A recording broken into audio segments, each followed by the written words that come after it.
Hello, नमस्कार दोस्तों।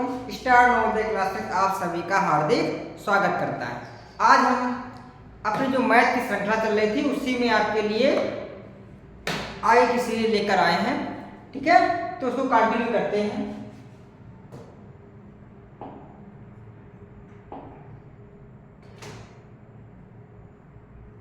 ठीक है, उसी सीरीज को कंटिन्यू करते हुए हम बात करते हैं।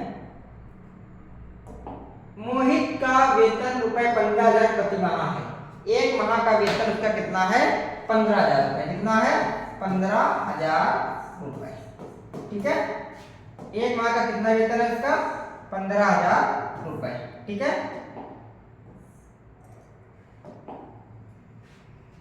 वह घर के किराए पर 5,000 और बिलों पर 2,000 रुपए खर्च करता है। 15,000 रुपए कमाता है वो व्यक्ति, और क्या करता है कि कितना खर्च कर देता है?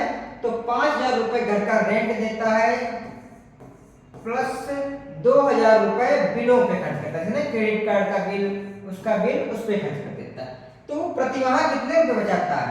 15,000 से 5,000 लिए गए, 2,000 लिए गए, तो कितना रुपए बचाएगा? 8,000 रुपए। प्रति माह कितने रुपए बचाएगा? 8,000 रुपए बचाता है। अब उसने एक कंडीशन रख दी, यदि वह अपने जन्मदिन वाले महीने में अपनी पूरी मासिक बचत जन्मदिन समारोह में खर्च कर देता है। मतलब जो ये 8,000 रुपए बचाता था, तो जिस महीने उसका जन्मदिन था उस महीने वो बचाएगा नहीं। तो किसी का भी जन्मदिन साल के एक ही महीने में तो होगा, तो 11 महीने तो उसका जन्मदिन होगा नहीं। तो 11 महीने में वो 8,000 के हिसाब से रुपए बचाएगा। तो 11 गुणे 8,000 कितना रुपए बचाएगा? 88,000 रुपए पूरे साल में वो बचाएगा। कितना रुपए बचाएगा? 88,000 रुपए पूरे साल में बचाएगा। ठीक है, आगे चलते हैं। एक समचतुर्भुज जिसके विकर्णों की लंबाई 53 सेंटीमीटर और 54 सेंटीमीटर है, ठीक है, का क्षेत्रफल ज्ञात कीजिए। अब उसका ज्ञात क्या करना है? क्षेत्रफल। दिया क्या है? विकर्ण। तो हमने आपको चतुर्भुज चैप्टर पढ़ाया भी है, उसमें ये आपको बताया है कि जो आपका चतुर्भुज होता है, ठीक है, तो इसकी सभी भुजाएं बराबर होती हैं। समचतुर्भुज अगर होगा तो उसकी सभी भुजाएं बराबर होंगी, लेकिन जो कोण उसके होते हैं वो कोण क्या है? वो कोण 90 के नहीं होते। ये ध्यान रखना, 90 के नहीं होते हैं। अगर ये 90 के हो जाएंगे तो फिर ये वर्ग बन जाएगा। ठीक है, 90 के नहीं होते हैं। ठीक है, तो ये मैंने आपको पहले ही बताया है। लेकिन जो इनके विकर्ण होते हैं, क्या होते हैं? विकर्ण होते हैं, तो वो विकर्ण इनके एक दूसरे को 90 पर कट करते हैं। किस पे कट करते हैं? 90 पर कट करते हैं। ठीक है, ये हमने आपको बताया था।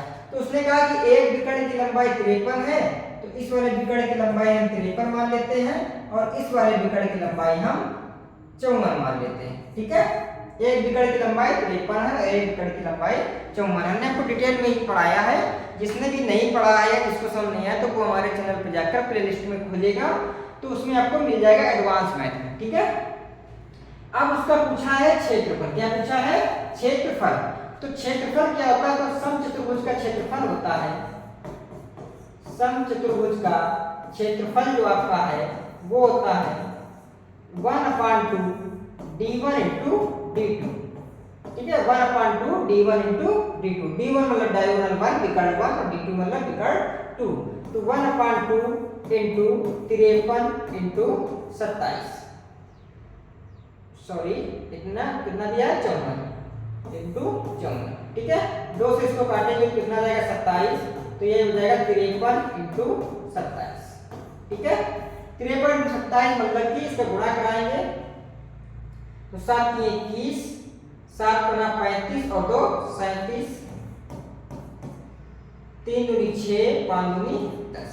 ठीक है, 1 7 6 13, 3 3 1 4 और 1431। तो इसका आंसर क्या होगा? 1431। ठीक है, तो जिसको भी अगर इसमें कोई डाउट हो, इसका स्क्रीनशॉट दे सकते हैं। फिर भी अगर कोई डाउट है तो पहले आप हमारे जाके एडवांस मैथ की क्लास से देखेंगे, तो उसमें आपको समझ में आएगा कि आखिर यही फार्मूला क्यों लगाया गया। ठीक है, आगे बढ़ सकते हैं, कोई दिक्कत? चलिए आगे बढ़ते हैं अगले क्लास के लिए। जिसको भी वो करना है वो उसका स्क्रीनशॉट ले ले। ठीक है, आगे बढ़ते हैं। अगला जो हमारा क्वेश्चन है, एक दुकानदार किसी वस्तु को 25% दाम पर बेचता है और बेईमानी से उस बाट का उपयोग करता है जो वास्तविक बाट से 30% कम है, उसका कुल लाभ प्रतिशत ज्ञात कीजिए। इसके लिए हमने आपको एक चीज बताई थी, हमेशा से थ्योरी भी बताई है कि जिसका मान दिया अगर वो हम पकड़ ले गए और जिसका मान निकालना दोनों को पकड़ ले गए तो ये हमारा आसान हो जाएगा। तो हमने मान लिया कि जो वो चीज देता है, तो अब ऐसे क्वेश्चन को हमेशा मानने के लिए ऐसे मानते हैं कि 1 रुपए की हम एक चीज मानते हैं, एक चीज मानते हैं, ठीक है। इसका हम सिंपल आपको तरीका बता रहे हैं। 1 रुपए कितनी एक चीज मानेंगे तो 100 रुपए की कितनी चीजें हो जाएंगी, 100 रुपए की 100 चीजें हो जाएंगी, ठीक है। क्योंकि इसमें दोनों है, ठीक है, इसमें बढ़ेगा भी और घटेगा भी। जो बढ़ेगा वो भी हमारा किस पे बढ़ता है, उस पे ही बढ़ता है 100 पे, और जो घटेगा वो किस पे घटता है, 100 पे घटेगा। तो उसने कहा कि मूल्य को 25% बढ़ा देता, तो 100 रुपए का मूल्य जब 25% बढ़ाएंगे तो कितना हो जाएगा, 125 रुपए, ठीक है। अब उसको 125 रुपए में देनी चाहिए 100 चीजें, लेकिन 100 पे वो कितनी कम कर देता है, 30% कम कर देता है, मतलब कि देता कितना है, 70 चीजें देता है। चीज कितनी देता है, 70, ठीक है। तो पूछा गया है तो उसका कुल लाभ प्रतिशत, वास्तविक लाभ प्रतिशत कितना है, तो 70 से 125 का लाभ प्रतिशत है, तो कितने का लाभ कमा रहा है वो 55 रुपए का, कितने पे, 70 पे, क्योंकि अब ये हो गया वो चीज तो नहीं दे रहा ना, 70 पे लाभ कमा रहा है, कितने का, 55 रुपए का। समझ में आया। ये चीजें अगर आपको समझ में आ गई कि हमने 1 रुपए की एक चीज मानी, 100 रुपए को 1 रुपए का वो मान ली, तो 100 रुपए में 100 चीजें मिली, 100 रुपए मूल्य उसने बढ़ा दिया 25%, तो हमने 125 कर दिया। लेकिन उसने कहा कि उसकी जो कम देता है तो कितना कम देता है, 30% कम देता, तो 70 पे आ गए, ठीक है। तो अब ये उसका रियल में क्रय मूल्य हो गया और ये उसका क्या हो गया, विक्रय मूल्य, ठीक है। ये क्या हो गया, विक्रय मूल्य। उसको लाभ की बात कर रहा है तो लाभ उसको होगा 55 रुपए, कितने पे, 70 पे, ठीक है। अब उसको प्रतिशत लाभ 1 जीरो से लग गया 550 बटे 7, इसका डिवाइड करेंगे तो 7 × 56 ज्यादा हो जाएगा, 7 × 7 = 49, ठीक है। 7 × 7 = 49, मतलब ये वाला आपका सही है, 78.5%, ठीक है। तो ये क्वेश्चन हमेशा से आपको डाउट रहता है, तो इसमें आपको अगर ये चीज अपनाएंगे तो बिल्कुल आपको सिंपल क्वेश्चन ये लगेगा, ठीक है। यहां तक समझ में आ गया, कोई दिक्कत। आगे बढ़ते हैं इसी क्रम में, स्क्रीनशॉट ले लो।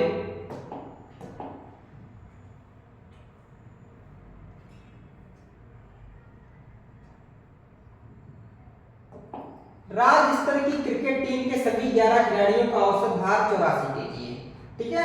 एक राज्य स्तर की टीम है, उसके सभी 11 खिलाड़ियों का औसत भार 84 kg। तो औसत बराबर हमने आपको फार्मूला बताया था, औसत बराबर कुल पदों का योग,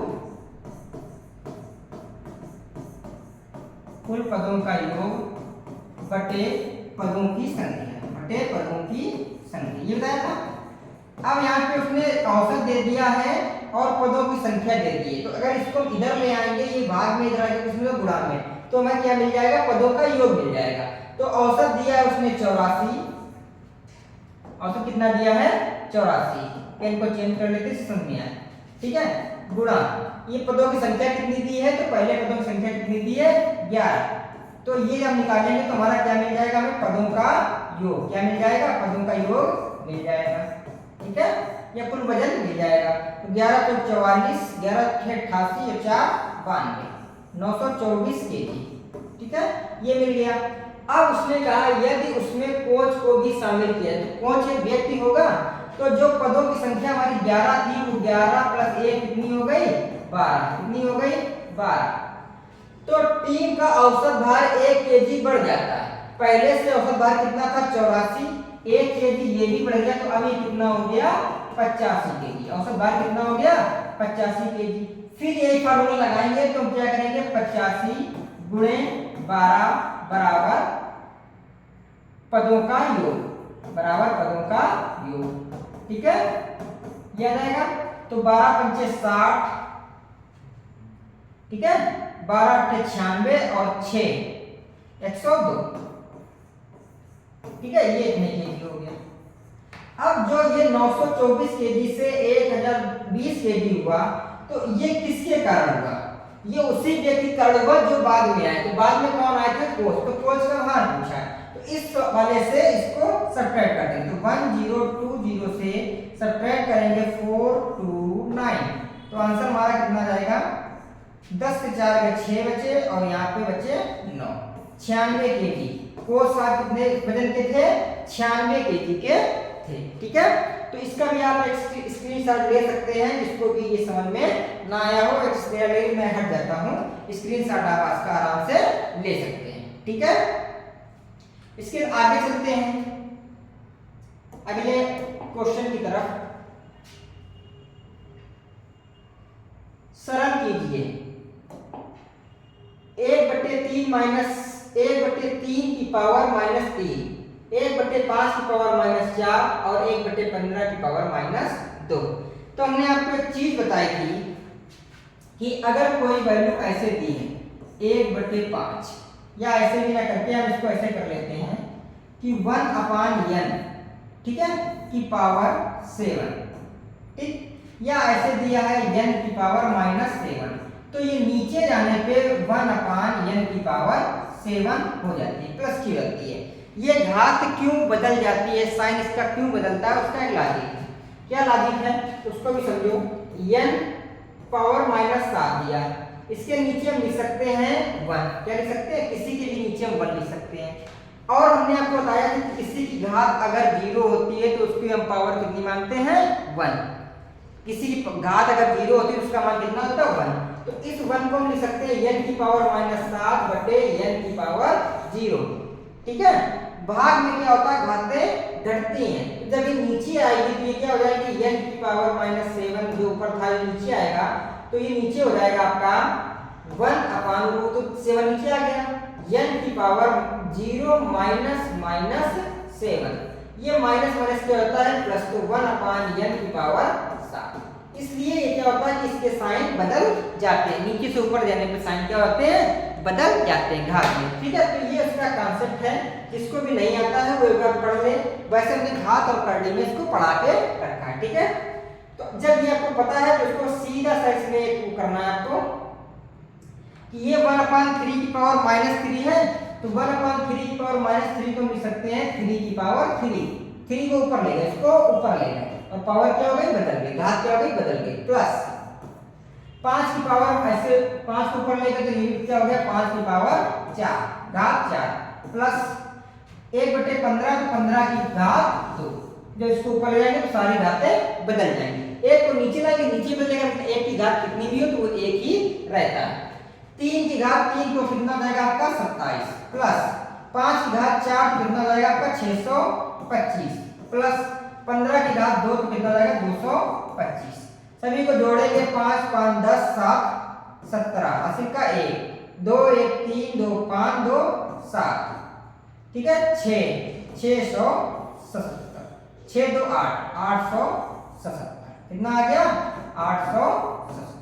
ठीक है, तो ये आपका घात और करली का क्वेश्चन था, तो ये इसी से आपका आता है। ठीक है, तो समझ में आ रहा है, स्क्रीनशॉट ले सकते हैं। आगे चलते हैं। एक कस्बे की जनसंख्या इतनी है, यदि यह प्रति वर्ष 4% की दर से बढ़ती है तो 2 वर्ष बाद इसकी जनसंख्या कितनी होगी? ठीक है, प्रति वर्ष 4% बढ़ रही है, तो मान लो कि साधारण ब्याज के तरीके से बढ़ रही है। तो पहले जनसंख्या कितनी थी? 2 24 375 इंटू एक साल में कितनी बढ़ती? 100 पर 4, तो 104/100। दूसरी साल में कितनी बढ़ती है? 4, 104/100। ठीक है, हो गई। एक कस्बे की जनसंख्या इतनी है, यदि वो प्रति वर्ष 4% दर से बढ़ती है तो 2 वर्ष बाद इसकी जनसंख्या कितनी हो जाएगी? तो ऐसा सिंपल था, इसको सॉल्व करना है। इसको सॉल्व करने के लिए आपको देखना है कहीं किसी से कटेगा क्या? ये 5 से कट जाएगा, यहाँ पे करो 20, 5 को हटो, 5 × 20 24 हो गया, 5 × 20 43 हो गया, 5 × 40 5 × 7 35 55 25 कट गया। एक बार फिर 5 से काटते हैं, 5 × 20 5 × 8 40, फिर 48 हो गया, तो 5 × 9 45 37 हो गया, 5 × 7 35 55 25।